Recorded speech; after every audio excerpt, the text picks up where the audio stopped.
Hello, good evening and welcome to News at 10. We're broadcasting live from the News Hub at Adisawe Kanda in Accra, and you can also follow our live stream on Facebook and on 3news.com. Let's start with a summary of the day's major news highlights. Today marks exactly 6 years of the inauguration of the N1 highway, also known as the George Walker Bush Motorway. 6 years on, the road, which was to reduce travel time from an hour to 20 minutes, has cut short the lives of about 300 lives and maimed many.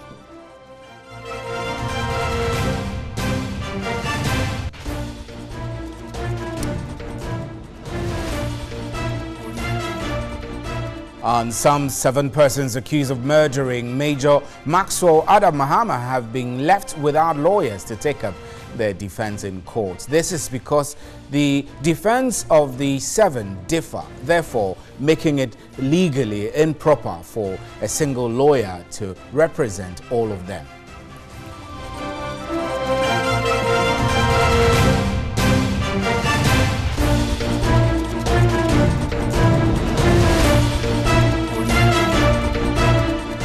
And Parliament has passed a special petroleum tax amendment bill, but the minority says a subsequent reduction of 33 pesos in the price of petroleum products is insignificant and is urging government to scrap the entire tax.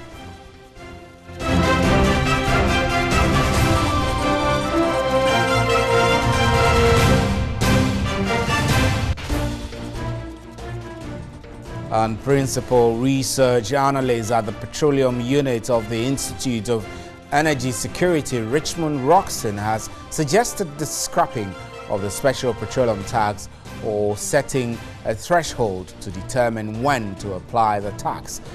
He indicated the 2% reduction of the tax is woefully inadequate.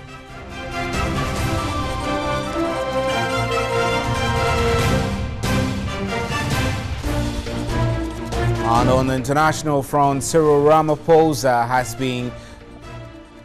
become South Africa's president a day after embattled leader Jacob Zuma resigned. He was the only candidate nominated by Parliament, which is dominated by the African National Congress. In his first presidential speech, Mr. Ramaphosa, 65, said he will tackle the corruption which allegedly became widespread under Mr. Zuma.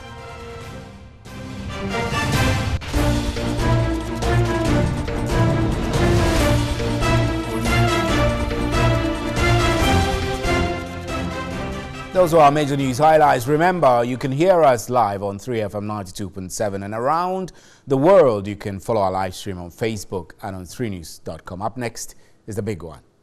Well, let's do our first story. Today marks exactly 6 years of the inauguration of the N1 highway, also known as the George Walker Bush Motorway. 6 years on, the road, which was to reduce travel time from an hour to 20 minutes, has cut short the life of over 300 people and maimed many. The design was done by Ghanaians, and the question we should ask first is, which kind of the system did they go through in terms of the traffic study, the human traffic relationships that informed what should happen in that particular stretch where is a Bekar section. One would have thought that even if we wanted to have a highway through the urban areas, then we have to consider pedestrians so that we separate grades where pedestrians will pass and then where the vehicle traffic also would be. Because once they are on the same level, we expect people to die.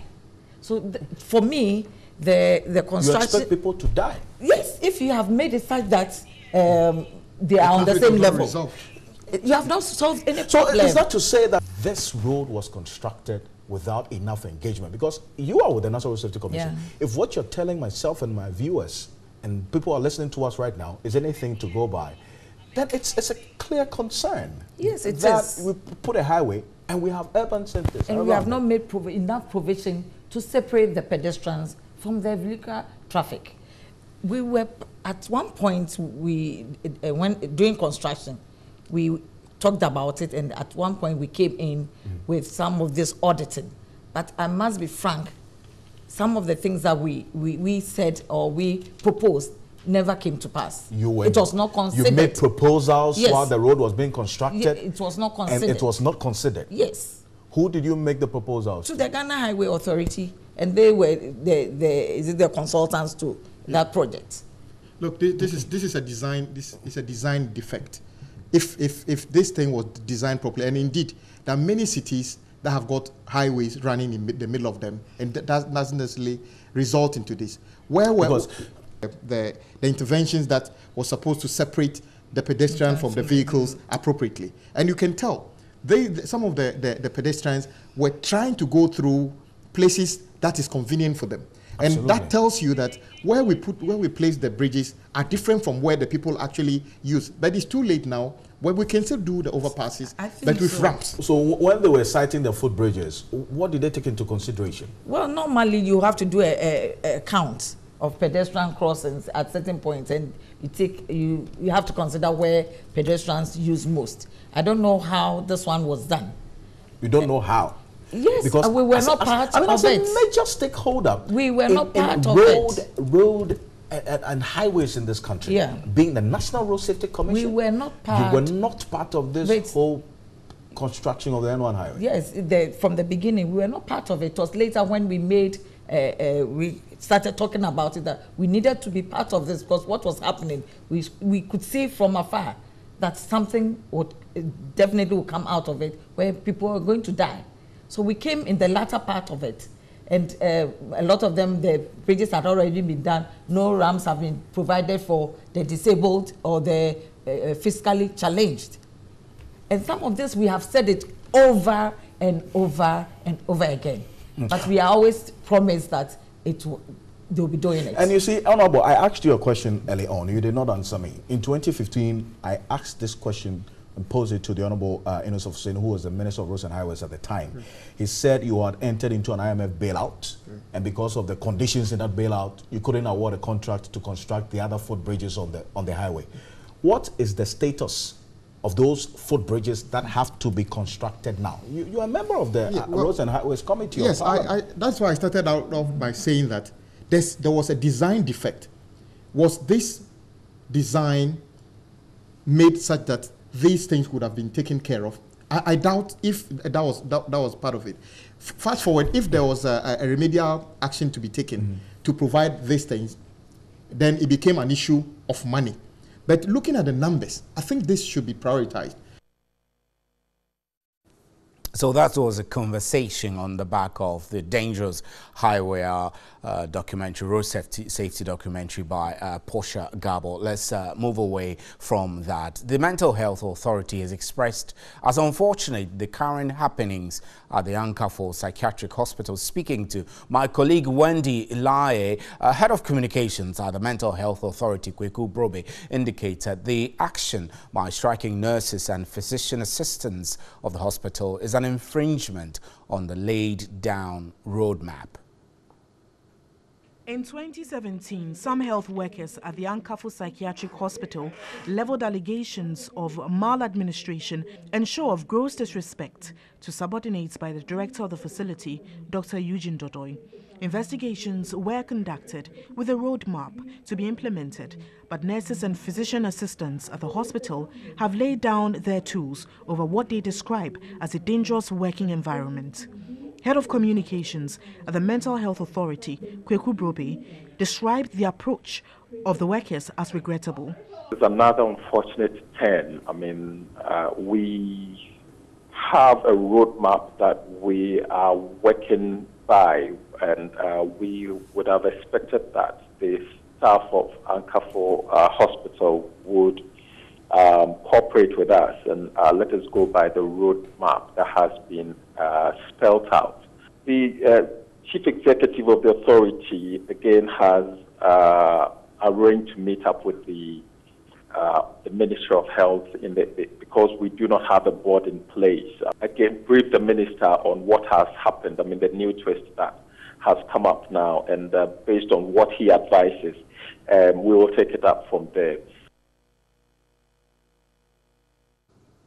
Meanwhile, the Vice President has repeated government's decision to use mineral resources from the Western region to expand the economy. He was speaking during a courtesy call on the Omanhene of Esikado in the Western region, Nana Kobina Nketia. Dr. Muhammadu Bawumia expressed concern over the huge borrowings made over the years by earlier governments. He explained that Ghana abounds in mineral resources, but these have been depleted due to mismanagement. Dr. Bawumia said under the NPP government, new initiatives will be rolled out to capitalize on the use of the minerals. You have oil, you have minerals, and so on. And when you have smuggling activity, it means it adversely affects the state. We don't get the revenue that we need. And then you have to go and borrow and depend on other people. He again solicited the support of the Omanhene Nana Kobina Nketia to help tackle smuggling in the Western region. The Vice President Bawumia reassured the Omanhene of Esikado that government is committed to a strong policy beyond aid. We want to move beyond aid, as we keep saying, but moving beyond aid means taking the right decisions. And making the best use of our own resources. The sea and the maritime resources that we have are very, very important. The Omanhene of Esikado, Nana Kobina Nketia, praised government for its hard work, especially its decision to relocate the Ghana National Petroleum Corporation to Takoradi. He again pleaded with the government to involve traditional leaders whenever new laws and regulations are promulgated. Unemployment, the Omanhene lashed out at politicians who request party cards before providing jobs to Ghanaians. Anybody who employs people based on party, based on ethnicity, is doing a disservice to the thought that produced this nation. We have seen people ask for party cards before they employ people to even do laboring job.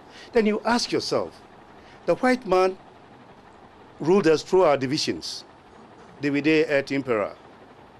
Why do we keep on dividing ourselves? And that unity is strength. The Omanhene Nana Kobina Nketia, through his elders, implored the Vice President to renovate the Fiankwanta Hospital. This is still news at 10. We're live on TV3 and on 3FM 92.7. You can also follow us on Facebook and on 3news.com. We'll be right back.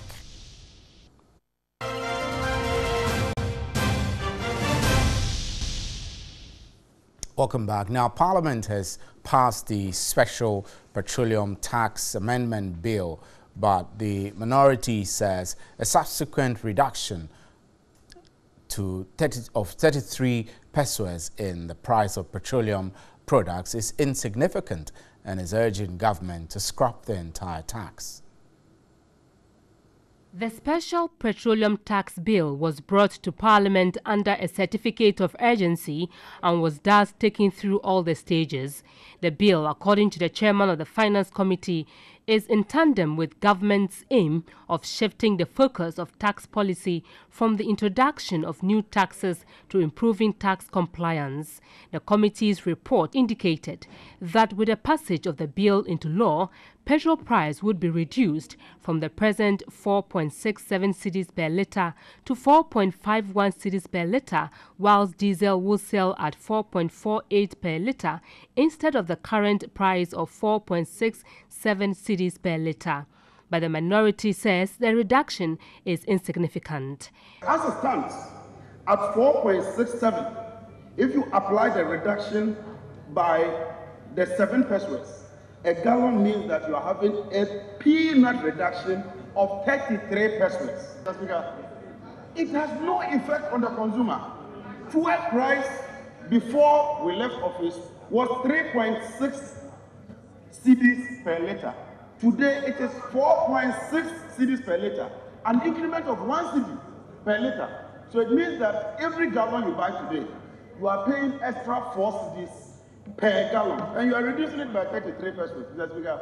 I would propose that even as we agree to this, the Honorable Minister should just fulfill the promise of scrapping what they describe as obnoxious and take away the entire levy. For anybody, Mr. Speaker, to suggest that the reduction in the price of fuel is insignificant and therefore not enough. It's not fair to the President or even to this House, because we are talking about a reduction of 47.9 million Ghana cedis. So much money. Mr. Speaker, as people, Ghanaians, we all have expectations. This is ad valorem tax, which has been changed to specific tax. Those who, when this tax was being imposed, steadily, 5 minutes each, vehemently opposed it and said that it was a nuisance tax, and when they get the opportunity to come to power, they will scrap it. Today, even when the prices of petroleum have gone up, they are pretending not to see the windfall that they are getting, but are just coming to reduce it by 33%. How do they reduce the suffering of the people? A listening government who fought and deceived the people by saying that they were suffering, they were going to retrieve their suffering. we are removing the ad valorem element of this tax. The NPP administration has no intention whatsoever to benefit from high crude oil prices, inflicting more taxation on consumers. The reduction we have programmed into this intervention is 70%. The bill has since been passed. And principal research analyst at the Petroleum Institute of Energy Security, Richmond Roxon, has suggested the scrapping of the special petroleum tax or setting a threshold to determine when to apply the tax. He indicated the 2% reduction of the tax is woefully inadequate. The special petroleum tax was introduced in 2016 at a rate of 17.5% on the face value of fuel sold at the local pumps. It was reduced to 15% in the 2017 budget. Principal research analyst at the Petroleum Unit of Institute of Energy Security, Richmond Roxon, lauded government for the effort at reducing the tax by another 2%, bringing it down to 13%.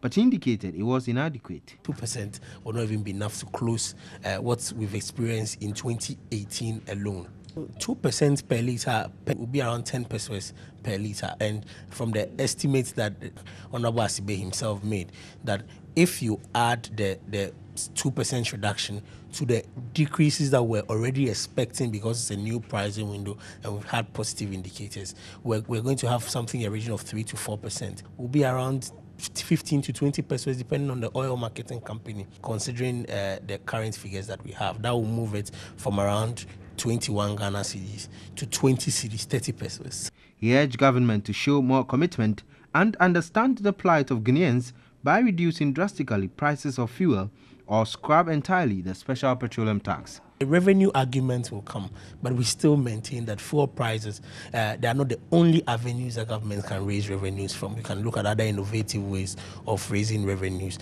aside the special petroleum tax still being in the price build-up. He suggested the best way to deal with the issue is for government to set a threshold on crude price above which the tax will not apply. It would have even been better for government to say, let's have a threshold that if it crosses this barrier, we'll take the SPT out. If it comes down to this level, we'll introduce the SPT. That would have even been fair. Just like the current system that we have, something like an adjustment formula, automatic adjustment formula, where immediately it gets to a certain threshold, you know that this is it. But to even have it as a specific tax, we don't welcome it. Let's get onto the telephone lines and briefly have a chat with Duncan Amoah from COPEC. Mr. Amoah, I know that 2%, everyone says 2% is inadequate and they want the entire tax scrapped. But that's too much to ask for, especially when government took over these taxes. We welcome the step. It's in the right direction. At least something has been done. The argument now has to do with how significant is what we are seeing. Indeed, we may not be getting the full haul of what we had equally been asking for a complete scrapping of the special petroleum tax. But the mere effort by government to reduce the tax that has become a burden on our pockets, I think that is quite welcoming. We will continue to impress upon authorities not to go to bed after this and believe that they have done enough.